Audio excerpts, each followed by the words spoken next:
Gənclər və İdman naziri Fərid Qayıbov dövlətimizin başçısına yaradılan şərait barədə məlumat verdi.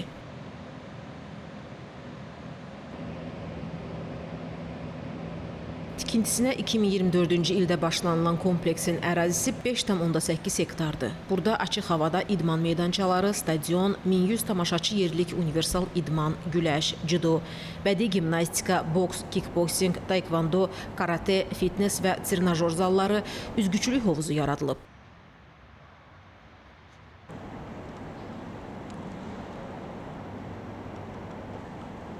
Bundan başqa kompleksdə iclas zalı, kafe, hakim, məşqçilər, həkim, şərhçilər üçün otaqlar, restoran, 42 yerlik mehmanxana binası da fəaliyyət göstərəcək. Azərbaycanın ev sahibliyi etdiyi Müstəqil Dövlətlər Birliyi ölkələrinin 3-cü oyunları zamanı boks idman növü üzrə yarışlar Yevlax Olimpiya İdman kompleksində təşkil ediləcək.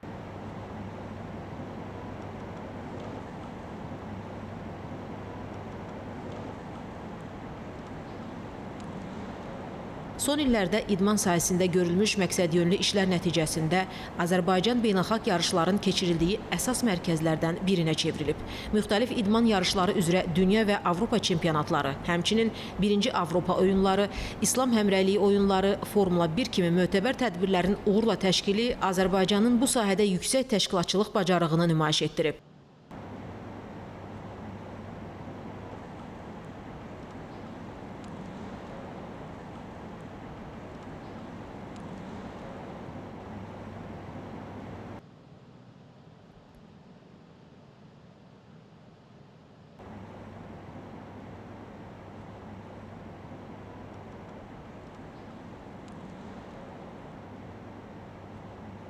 Müstəqil Dövlətlər Birliyi ölkələrinin 3-cü oyunlarının Azərbaycanda keçirilməsi də ölkəmizə beynəlxalq idman ictimaiyyəti tərəfindən olan etimadın təzahürüdür. Şübhəsiz ki, Azərbaycanın dünyada idman ölkəsi kimi tanınması, mötəbər idman tədbirlərinin keçirilməsi üçün ölkəmizin seçilməsi, həm də paytaxt Bakı ilə yanaşı regionlarımızda da müasir idman infrastrukturunun yaradılması ilə də bağlıdır.